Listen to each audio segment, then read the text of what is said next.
Yung mga operatives na for a job well done, yun ang binibigay niya. Hindi reward yan in contemplation of an illegal act. Hindi yun. So hindi totoo na may reward.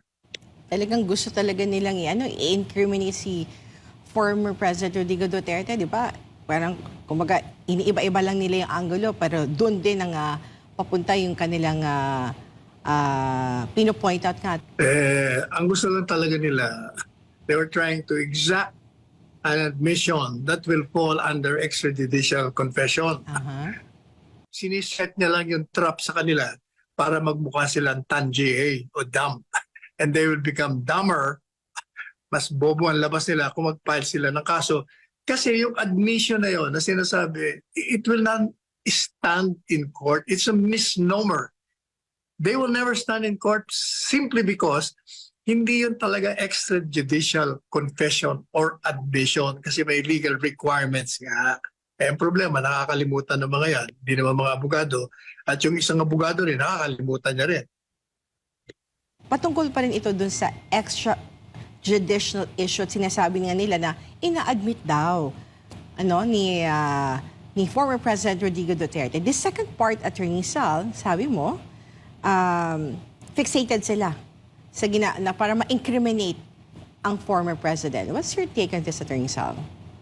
Ang problema sa kanila, wala namang bago sa mga sinabi ni Presidente Duterte. Mulat sa pool naman, he has been saying that since he was a candidate for president, as a mayor, hanggang maging presidente, pareho lang naman sinasabi niya. Wala naman siyang itinago eh. Ngayon, pinipilit nila na umamin siya. Umamin daw. Unang-una, umamin daw siya sa reward. Ang problema, hindi nila iniintindi yung paliwanag niya. Yung reward, wala. No such animal.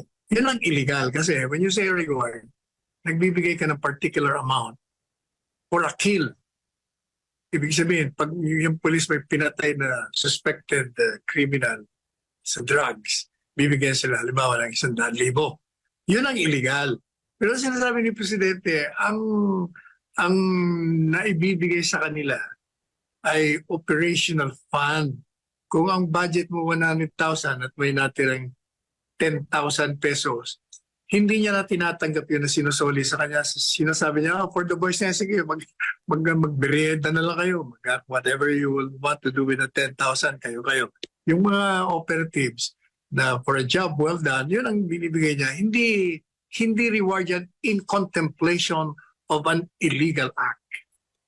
Hindi yun. So hindi totoo na may reward. Talagang gusto talaga nilang i-incriminate si former President Rodrigo Duterte, di ba? Parang, kumbaga, iniiba-iba lang nila yung angulo, pero doon din ang papunta yung kanilang pino-point out nga, Attorney Sal. Pero samantala dyan, Attorney Sal, ano naman yung komento mo kay VP Sara Duterte sa kanyang pahayag tungkol sa kanyang ama, no?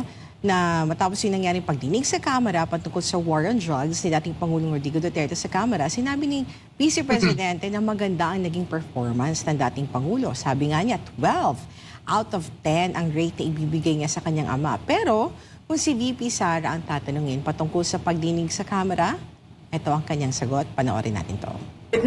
Well, as a lawyer, hindi mo na talaga maintindihan kung ano ang rules na ginagamit sa mga hearings, no? And they use inquiry and investigation interchangeably. So hindi mo alam if it's an inquiry, you're a research person. If it's an investigation, you're a witness or an accused. So saksak sinagol na kung sa Bisaya pa ang nagapanghitabo. O diba, saksak sinagol, ibig sabihin naghalo-halo na yung ano ba talaga in aid of legislation? Is this an inquiry or investigation? Ano ba talaga, Attorney Sal? Ang gusto lang talaga nila, they were trying to exact an admission that will fall under extrajudicial confession. Sa kanila, nakakalimutan nila na number one, yung extrajudicial confession has certain legal requirements. Number one, it should be given outside of judicial proceeding. Number two, it should be reduced into writing. Kailangan nakasulat yun. And number three, with the assistance of counsel. And number four, Pag yun ay, halimbawa, merong akusado na ako o inadmit at confess ng krimen niya, kailangan yung prosecutor, yung mga piskal, pagdating sa hukuman, they will have to introduce evidence outside of the confession. Meaning, hindi lang yung confession kailangan, mag-introduce ka ng evidence na totoong may krimen naganap, saan naganap, anong mga kalakatan ang pangyayari bago naganap ang krimen. Kaya with respect doon sa sinasabing inamin niya yung pagpatay sa anim, di ba? May sinabi, may pinatay siyang anim. Natatanda mo yon? Kaya sabi ng mga, inamin niya. O di, extraordinary confession yan. O unang-una, alam mo, sabi ko sa article ko, yung pag-amin na yan, you can look at it in two ways. Either it's a bluster, an exaggeration, para to strengthen, palakasin yung myth or legend niya na killer siya. Bakit?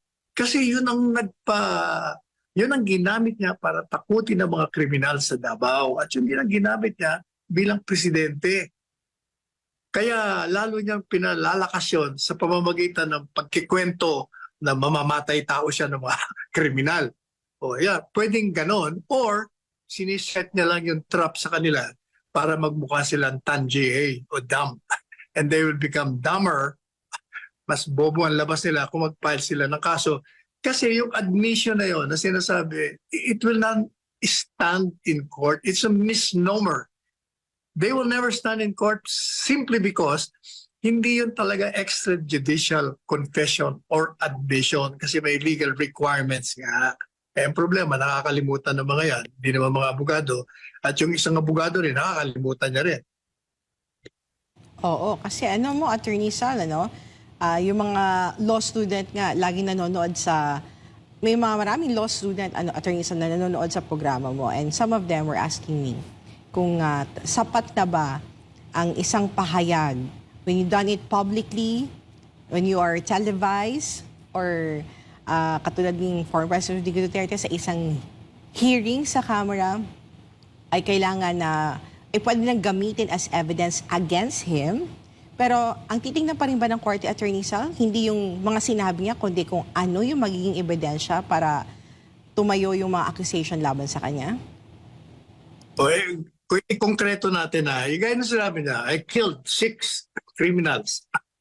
Tinanong siya, ano mga pangalan nun? Ba't ko naman tatanungin pa mga pangalan nun? So, magpapile ka ngayon. Dahil inamin mo, pinatay mo pala anin. So, magpapile ka ngayon sa piskalya. Ang unang tanong ng piskalya sa'yo, ng piskal, pumatay si Duterte ng 6? Sino itong mga pinatay niya? Hindi ko sinabi, Sus Maria Josep. Hindi sabi ng piskal, sira pala ulo niyo Paano ko naman ito uusigin? Wala naman palang pangalan. Hindi ko alam kung sino ba itong mga tao ito. Kasi kailangan nga, maliban doon sa inako mo, kailangan ipakita mo ron, sino ba yung mga pinatay? Kailan ba pinatay yan? Saan ba nangyari yan? Baka wala pa akong jurisdiction niya kung totoo ba. Kailangan malaman natin ang mga kalakaran surrounding the murders. Otherwise, ano mangyayari? Useless.